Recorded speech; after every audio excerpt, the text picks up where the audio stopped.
What's driving the rising anti-immigrant backlash in the West? Hello, I'm Anand Naidu, and this is The Heat.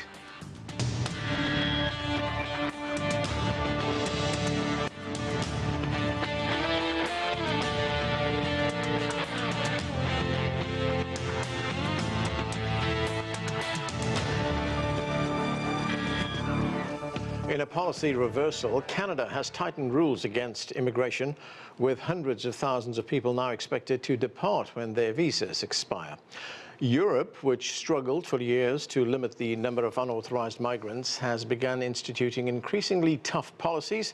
And here in the United States, Donald Trump was elected president on a pledge to round up and deport millions of undocumented immigrants. There is much to talk about. Let's get straight to our panel. Klaus Larres is a global fellow with the Wilson Center and a distinguished history and international affairs professor at the University of North Carolina at Chapel Hill. Laura Carlsen served as director of the Americas program at the Center for International Policy. She currently heads the international relations think tank Mira, Feminisms and Democracies. And also with us is Ira Melman. He's the media director for FAIR, that's the Federation for American Immigration Reform. And Eve Engler is a Montreal-based author and political activist. Thanks, everyone, for being with us. Eve Engler, let me start with you. Let's start in Canada. Canada took a record number of permanent residents in 2022, 437,000, in fact, just over 437,000. But now the country has reversed course. This is how the Prime Minister, Justin Trudeau, explains it. Let's listen. In the last 2 years, our population has grown really fast, like baby boom fast. And increasingly, bad actors like fake colleges and big chain corporations have been exploiting our immigration system for their own interests. So we're doing something major. We're reducing the numbers of immigrants that will come to Canada for the next 3 years.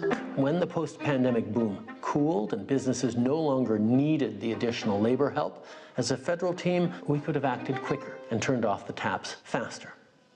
Now, it is time to make the adjustments to stabilize the immigration system that we need and get it working right for Canadians for right now. Immigration is primarily a federal job. We have the levers to rein it in, so we are. So, Eve, that's the Canadian Prime Minister explaining that there. What do you make of this policy reversal? Yeah, well, I think it is a very clear reversal because Trudeau was elected and, has been sort of pro-immigration previously.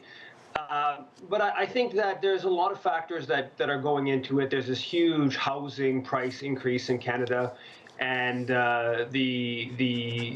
that's affecting a lot of people, and the large numbers of people coming from abroad is, driving up the price of housing to an extent, while the government doesn't want to do what's necessary to limit that by, building public housing. The polling shows, it does show this, in my opinion, unfortunately, that now it is a majority of Canadians that want to reduce or lessen the flow of immigrants into Canada. And that's somewhat new. And I think a lot of factors come out of this. Like I stated previously, there really is a huge housing crisis in this country. Yeah. Bringing in more people does exacerbate that problem. Now, we're not dealing with that problem in the way that we should be dealing with it, in my opinion, which is to build more public housing, co-op housing, and stuff like that. That's off the agenda. You also have the fact that this is government, this Trudeau government that's been there for 10 years now, and there's this populist right-wing politician that is pushing, the sort of anti-immigrant line and stoking that sentiment, and I think that's a contributing factor in it. Also, the pandemic. Let's be honest. I think the pandemic really was quite difficult for a lot of people, and it built this sort of populist right wing. They were anti-vaccine mandate, but they were also tied in with kind of white supremacy kind of dynamic, and that movement has continued on. So there's a lot of factors at play here, and of course a big part of the opening for the immigrants is actually just corporations that want cheap labor, right? So these business lobbyists who Yeah. want these people who don't have many rights to to join a union or to even move employers, and so they are basically have to take whatever the employer gives them, and that does undermine working people's Yeah. wage and conditions. So all that together, I think, is stirring a lot of this. Ira Melman, great to have you with us. Welcome to the show. Now, immigration was a big issue during the presidential campaigns for both parties, and President-elect Trump is now threatening to deport millions of undocumented migrants. And some estimates say that there are up to 11 million undocumented migrants in the United States. That's about 3.3% of the population. The American Immigration Council put the figure of deporting 1 million migrants a year at $88 billion. And if we look at that over 10 years, I would imagine that would get close to $1 trillion. I mean, how do you see this playing out? Well, first of all, illegal immigration is costing the American public a lot more than that. And probably there are upwards of 16 or 17 million illegal aliens now living in the United States. And it costs money to have people who are here working at low-wage jobs, very often off the books. There's education, there's healthcare, there are all sorts of services that need to be provided. But, that clip with Justin Trudeau, he doesn't get many things right. But in this case, he got it right. What he was pointing out is that it is the people of Canada's immigration policy, just like it's the people of the United States immigration policy. It is supposed to serve the interests of the citizens. And that has largely been lost in a lot of Western countries, where it is simply all about the demands of businesses. It's all about the demands of people who want to come to those countries without really looking at the impact that it's having on the people in those countries, whether it is housing, whether it's access to benefits and services, whether it's access to quality education. All of these things factor into public opinion now turning against mass immigration. I think everybody empathizes, everybody recognizes that immigration always benefits immigrants, but that does not translate as always benefiting the people of the country that's receiving them. Right, Ira, you say the current level of undocumented migrants in the country will cost the country a lot of money, but these are migrants who pay taxes, they pay into their social security accounts as well. Wouldn't it actually push prices up? Because when we look at, for instance, those industries like the hospitality industry for one, the construction industry for another, agriculture for a third, these are largely people who are in this country from other countries. Well, yes, I mean, there are significant numbers of illegal aliens working in certain industries, but it is not cheap labor. It's subsidized labor. We're simply paying for things out of a different pocket. So yeah, maybe if you go into a restaurant and have a meal and there's somebody in the back who's working illegally washing the dishes, you save, a few pennies on your dinner. But at the same time, you are paying for the education of that worker's children. You're paying for the health care because in most cases, they're not offering health care benefits. Very often, they're working off the books and not paying taxes. So, we have to be mature and intelligent enough to recognize that you don't get something for nothing. You may be saving money on one end, but it's costing you a lot more as a taxpayer. Laura Carlsen, many of the undocumented migrants that come to the United States, they come from Central America. I mean, what kind of impact, if Trump goes through with this policy of deporting millions of migrants, I mean, what kind of impact is that going to have in those countries? Well, first, Anand, we cannot let those past statements stand from my colleague, because I'm sure he's aware that there are multiple studies out of UCLA and other think tanks that prove that immigrants actually contribute more to the U.S. economy than they take out of it. This because oftentimes they do not receive services because of their status, and they are, in fact, paying taxes in many cases. So first of all, we need to look at facts on this, and I would be certainly happy to review any information that talks about a significant net negative impact of the work of immigrants in the United States economy. Now, when we begin to talk about mass deportation, we're not only talking about the costs of the infrastructure to carry out such a plan, but we're also talking about the loss to the labor market and to the communities of the immigrants who in many cases have been working within those communities for decades. They are part of those communities, they are our neighbors, they are workers, obviously, in different types of sectors, particularly concentrated in some of the sectors that you talked about.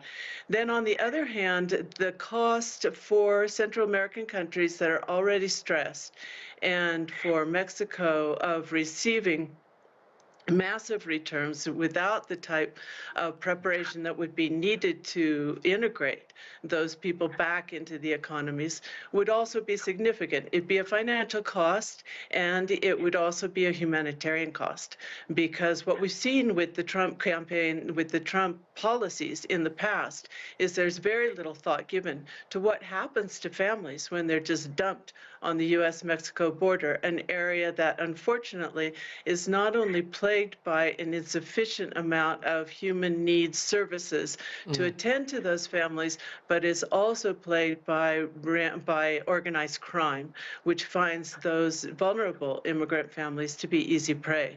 So unless there's a plan, which there obviously will not be, to really integrate people back into their home country economies, then both the financial and the humanitarian costs will be significant.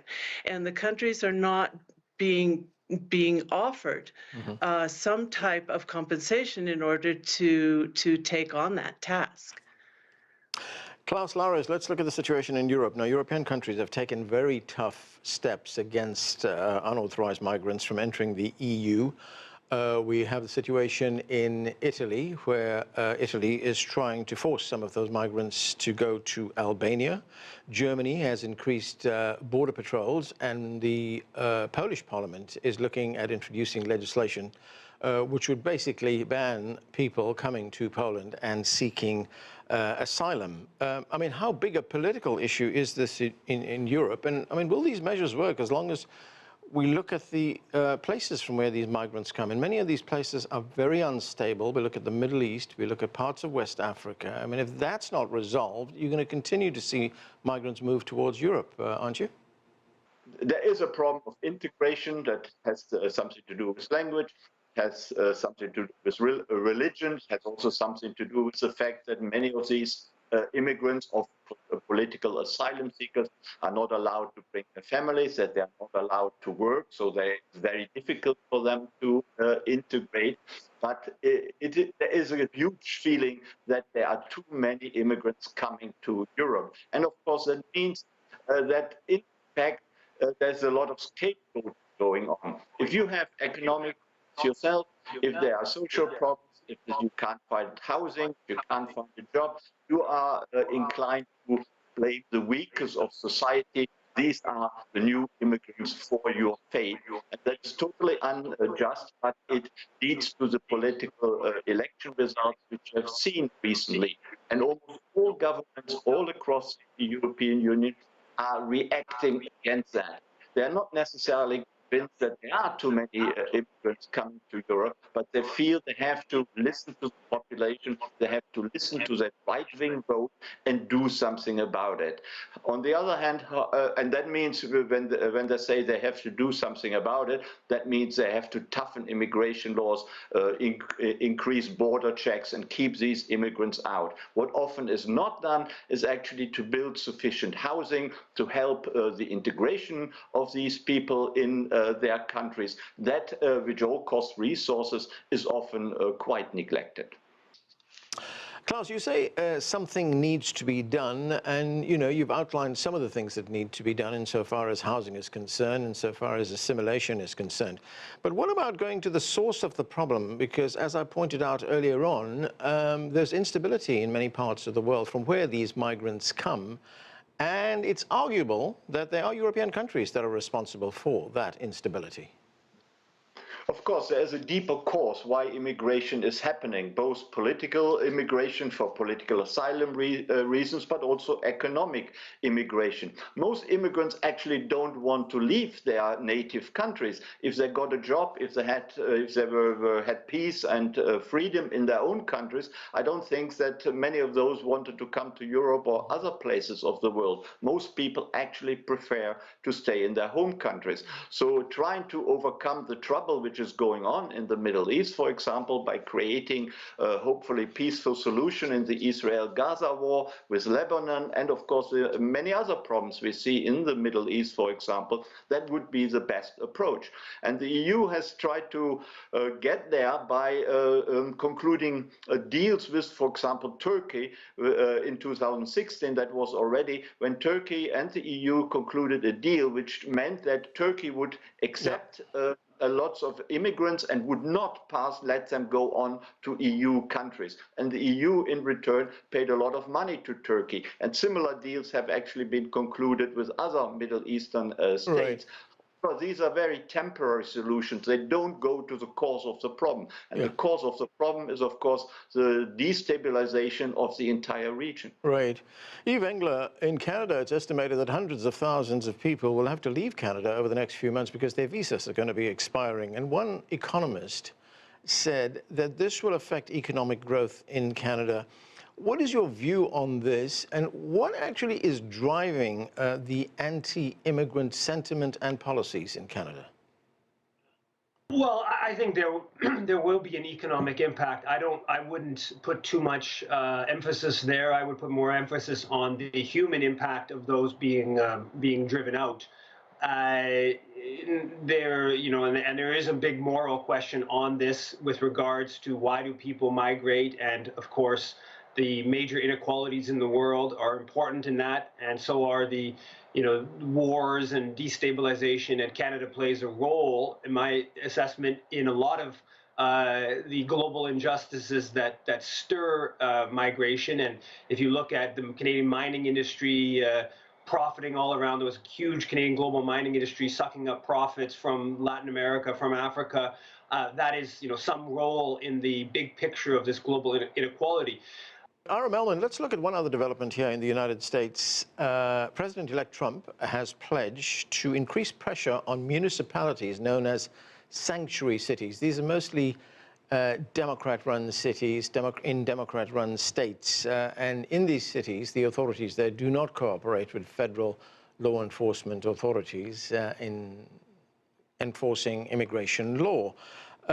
Local authorities are being threatened, and they could lose federal funding. Trump-elect, the president-elect, has threatened that. I mean, is that likely, and what other changes do you expect? It is actually very likely, and the federal government has used this in many cases, not just with immigration. That is the leverage that they have over a lot of state and local governments. And by the way, these sanctuary policies are not very popular with the people. If you look at the election we had a few weeks ago here in the United States, there was a sentiment among voters that this lawlessness that is happening, not just with immigration, but with a lot of other policies, cannot continue on. You look at a state like California, up and down the state. They threw out the mayor of Oakland, the DA in Los Angeles County, Alameda County. They tossed out the mayor of San Francisco. They voted for a proposition to end, decriminalize shoplifting. The American public is fed up with this because it is having an impact on their lives. And you can have all the ivory tower elitist academics telling you your life is better. People understand how it affects them, whether it is their jobs, whether it is how their tax dollars are being spent, whether it's how the safety of the streets in the communities that they live in, the effect it's having on their children's schools. They understand that it's having a negative impact on their lives. And it's not the immigrants that they blame their government. They blame elitist politicians who ignore the impact that it's having on the people in those communities who are saying it is harming us. And they're telling you you're just not smart enough to understand that it's really acting in your benefit. Laura Carlsen, there are about 1,500 migrants. They formed a caravan last week. They're heading for the United States southern border. They want to get there and try and apply for asylum before Donald Trump is inaugurated, which that inauguration takes place next January. I mean, can this succeed? And can you give us some idea, a sense of what the thinking is among Central American countries on what they face under this incoming Trump administration?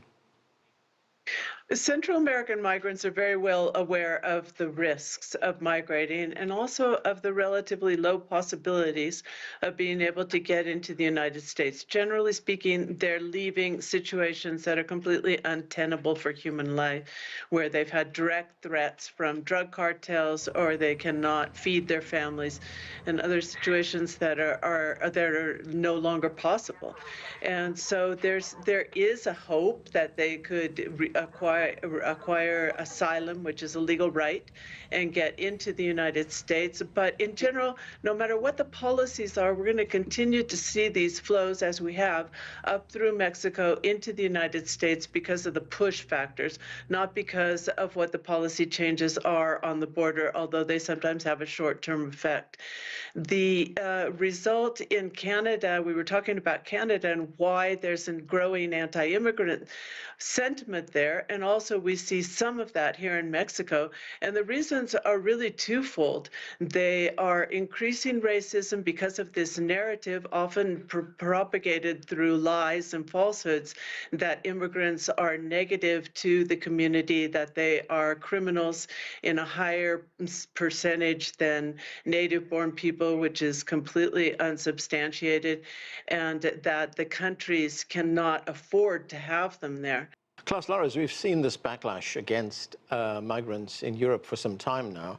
And if we go back to the time when Angela Merkel was Chancellor of Germany, I mean, she undertook what was then considered a very radical policy. She opened the doors to migrants. Almost 1 million migrants were led into Germany. That led to a change in political sentiment in Germany, and many people said that was the reason why we see the rise of the far right in Germany. But there is one country in Europe that is an outlier. It's doing the complete opposite, and that is Spain. The Prime Minister there, Pedro Sanchez, has announced measures to make it easier for migrants to settle in Spain. In fact, the Interior Ministry in Spain says that as of November 15th, the country has received 23% more migrants, mainly through the Canary Islands, this year compared to the same period last year. Yet, if you look at a survey that was published by the Spanish newspaper El País, it shows that 57% of Spaniards think there are too many migrants in the country. So how do you explain this? Yeah, regarding Angela Merkel, you're right. With hindsight, a lot of people criticize her policy to let over 1 million immigrants into Germany and by implication into other European countries in 2015.